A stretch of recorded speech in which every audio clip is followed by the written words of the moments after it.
Braći i sestri, mnogo toga je rečeno oko izlaska, verujem da niko od ovoj sali ne pomišlja da izađe na izbor, niti se boli da li treba na izbor izaći ili ne. Oni koji su uzeli novac, oni koji su radili za albanski interes svih ovih 14 godina, sigurno si oni ne dvoume, oni dobro znaju da će izaći na ove albanske izbore.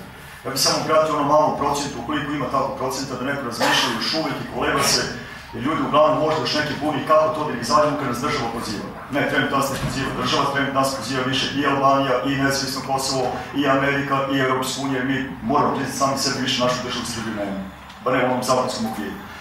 Zato bih htio tim ljudima koji se kolebe da poruči, znači ne izgledali izbore, a nek oni sami razmisli da li treba izaći na izbore, jer oni, glavna začkoljica da su izbori statusno neutralni. Ne, izbori su kako statusno određeni, izbori raspisuje albanski predsjednik Etihedija Hjaga, izbori raspisuje predsjednik Skupštine Srbije, na izborima tim šiptarskim treba da zaokružimo tu nezavisnost i to treba biti ona samo zadnja tačka na i koja treba da pomogne da se i sebe uvuče, jer ljudi, nažalost, poprilično su već uvukli to nezavisno Kosovo.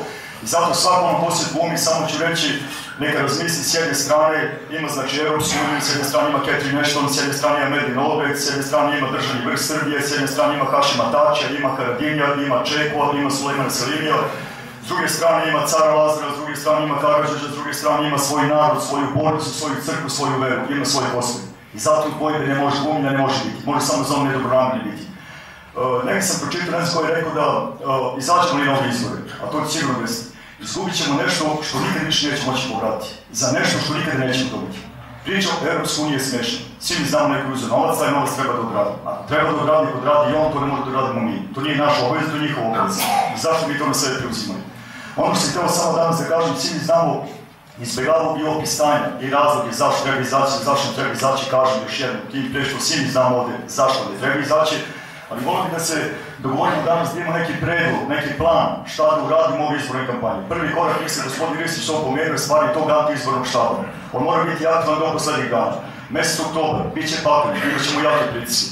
Ali moramo imati, po meni, ja sad predlažem, samo naravno predsjedništvo i vi ćemo usvojiti, znači da ne igramo u futbolu svih 11 igrača da trčimo jednu loptu. Nego jedan deo, ja bih zamolio sve naše sednje, po meni treba izvršiti pritisak na državu Srbiju, treba izvršiti pritisak da se zaustavi ovo izdaja, pa bi zato zamolio bio predlog da današnja skupština pošalje poziv i apel jedinoj srpskoj stranci u parlamentu Srpskom demokratskoj stranci Srbije, da pošalje poziv jedinoj pravoj Uzdevnog stranku Srbije, naravno Srpskoj radikalnoj stranci, navodim i kasnije pošto nije u parlamentu, koji je tekako dokazala svoj patriotizam, svim patriotskim organizacijama, van Kosmita, izvršite pritisak da oni moraju da im se kaže jasno da moraju promeniti stil delovanja.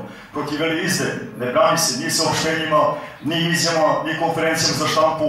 Ako se tako brani država, šta može čovjek očekivati onda kao budućima taj takva država? Znači, zato ih molim, jedni ključ svih naših problema, Ustavni sud Srbije. Ja mislim njega treba, ne pozivam ni nekako nasilje, ne do Boga, ali mora on da radi svoj deo posla. Ako njega predsjednik zamolio, Ustavni sud, kako je sam rekao, da jedno vreme se čeka da se neki zakoni dovedu, pa će on dobiti dogovor i tada postavlja ozakonje, imati zakonsku podlogu. Ne, gospodu, u momentu potpisivanja sporazuma vi ste izvršili krivično delo. Svi natni zakoni mogu da vas pokriju. Znači, zato bi zamolio druge kad se građani okupe, druge kad se poslanici okupe, druge kad se viđeni ljudi iz Beograda javne ličnosti okupe, da se blokira Ustavni sud Srbije i nema te blokade, mi ne tražimo niti smene, niti imamo političke ciljeve i samo tražimo da se odrede da li je Brisklji sporazum ustavan ili ne. I predsjednik vlade i prvi potpredsjednik predsjednik države stalno ponavljaju da su oni za poštovanje zakona. I navrlo da bi niko njih imao ništa protiv. Znači, ako kažete da je Brisklji sporazum po Ustavu Srbije, onda više završene priče, nema čemu da pričamo. A svi mi znamo da nije Ustav u Srbiji. I to je bio, kažem, po meni, jedan predlog mora biti mnogo određeniji, mnogo konkretniji, a druga da neka aktivnost po meni trebalo bi ići na lokalu. Ne volim poltrone, ne volim ljude sa dva lica, ne volim plašive ljude. Ajmo malo da pogledamo sad isti noća, pogledamo sami sebe, 14 godina dozvolili smo, neću reći šljamo, ali nečistim ljudima, da igru dvostruku ulogu. Pa malo budu tačivci, malo budu četnici, malo budu balisti, malo ustaše, kako god da budu. I čim se završi taj deo njihovih aktivnosti izdaničkih, onda se vratu neku patriotsku legu do podnizu i samo vrše borbe, nema oni ideologije, nema oni cilje, njih samo interesuje novac. I svi ovi prijavljaju, Doljevi Ivanovića poslali, ne ime da im pominjem, znači svi oni bukvalno borbe samo do zadnjih Srbije do poslanih gera. Pa onda ih pogledamo oči da kažemo, gospodo, to što radite, time samo, vi imate pravo da odlučite zarad svog interesa, zarad novca koji ćete uzeti da nahranite, prehranite svoje porodice, a po pravilu svi su puni para. I to je vaše pravo, naopako, ali pravo. Ali tim potezom, vi ugrožavate nas i naše porodice. Onda je po zakonu nacije i racije najlogičnije da mi ugrozimo vas, ali ne fizički. I objasnili sam u jednoj rečenici priliku ovo što je bilo napad na Olivera Ivanovića po medijima, šta znam, zaista ružna i tužna stvar o tom čovjeku, mislim sve najgore, ništa dobro ne mogu da kažem, ali nikome ni jedna porodica, ni jedna kuća, to je sveta, niko ne smije biti ugrožena. Pa čak i onome, čak i njemu samom. Ako nekom nešto odgovara, sad kad ovo priča, ne pozivam niko da bude fizički ugrožen, niko da bude ošamaren. Ajmo na svakom koraku, ne dozvolimo da dođe kod nas u partner pod ruku kako si brate, kako si komšija, kako si kolega, sklonimo su i prezirimo, oni zaslužuju prezir. Jer vidite, do 99. godine stalno jedna ista ekipa radi protiv Srbije, stalno jedna ista ekipa radi protiv nas. Ako oni ugrožavaju našu decu, životno, mi ne pravo njih da ugrozimo, isto tako, ali ne životno ni fizički, nego tako ću reći sram vas bilo izdanici. Za njih ne treba biti mjesto u lokalu, za njih ne treba biti mjesto ne može kolega, ne može biti kolega, ni na poslu, ni u školi, ni u obdaništu. Kad osete bojkot, to je vrlo nezgodno. Neko njih može misli, produse, uzet će novac, kupit će stan u centru Srbije, nas će ostaviti taču da budemo dobri donatori organa. Ne, ja govorim za mene, dokle god sam živ, on neće imati nikada mira bilo gdje u centru Srbije, koliko uspije da budemo u centru Srbije, koliko održivi ne sa Kosovo. Ali nećemo ništa fizički, nećemo ugroziti. Znači uvijek reći sram te bilo, sram te zaniče. Znači moramo im reći istinu u oči, nemo više kalkulisti. Ako je neko prijatelj se nama popije kafu, ode na ručak večer, uveče, ujutro da se vodi nož u leđe, nemojte čekati taj nož u leđe. Godinama nam to isto radite. I po meni, kažem, treba biti ta ultrijaka aktivnost, obratio bi se televiziji Most, ne znam da li tačno, čuo sam da je šta znam, rukovodstvo neko smenjeno, novinari koji su deštavali, prenosili istinu. Ja bih to jedan zaključak i naš bude da televizija Most mora nama da otvori prostor za našu kampanju, pošto promovišu svaki izjav Vulina, svaki izjav državnog vrha, to je izjava znači njihova, promovisanje izbora. Mi imamo pravo da promovišemo našu politiku neizlasanje izbora koji ispravlja. Ukoliko toga ne bude, ovdje će očekivati da se izvrši blokada televizije Most. Nemo dozvoliti da neko dođe na naše domu, u naše kući, nama da diktira pravila življenja. Mi ne tražimo njih koji će platiti da primiju šta će radi, ali jednostavno naše konferencije za štampu, naše izve, naše gostovanje na televiziji moraju dozvoliti. Jer ovo nije priča politička, da je politička, ne bi se ni mešao. Da li će to biti jedna stranka više, druga manje. Ovo je ljudi stvar opstanka biti ili ne biti. I nema pravo ni televizija Most, ni Beograd, ni RTS, jedna televizija, ili ste gospod, mi ne tražimo čak da budemo samo mi, i na to je možda imali pravo. Ne, neka pozovi izdajnike. Neka oni pišu njih uvodu poslane gave. Neka pozovu njih napraviti u tuge stolove, pa ajmo da popričamo da vidimo, ako već ja bih volio da Srbanci možda se živi. Ajmo taj Oliver Ivanović, Petar Miletić, ko je već na listi, Daniela, Amerikanka, ne znam kako beše. Znači neka ona uzme svoju djecu, neka da živi u Prizren, Đakovicu, pozdravlja. To je onaj pravo politizam, to je pravo rešenje, ono zaista može biti zajednički života. A primati srpske plate, živjeti na bezbednom, a tražiti neke zajedničke službe sa Albancima i da se onda povučite.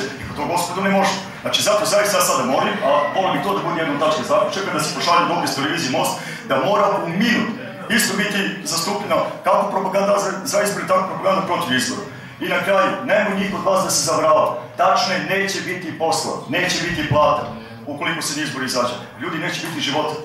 Neću da pričam hipotetički o nekim neodnosnim stvarima, samo ću da vas podsjetim. Reče Marko, vi stari, ja sam malo mlađi Marko do 5 godina, koliko već, ne znam, pa se to sećam.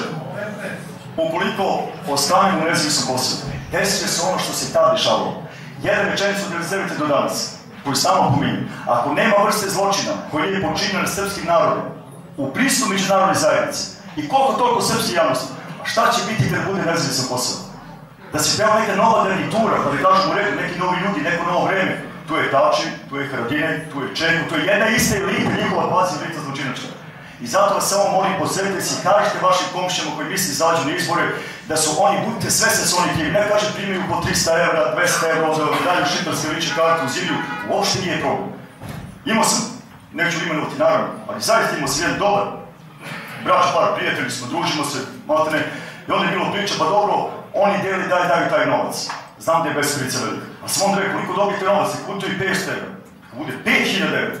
Ali kad dođe čerka silovana, sinu u kovčegu, nemoj da plačeš, nego ta ti 5000 evra stavi na taj kovčeg. Ružno i tužno, možda kažem jer je došla situacija, pričamo otvoreno. Ništa ne pričam hipotetički. Imaćemo novog Đorđa Martinovića koji će biti na flašu, pa će reći to sam radio. Imaćete novog Danila Virenčića koji ubije majici u naručju.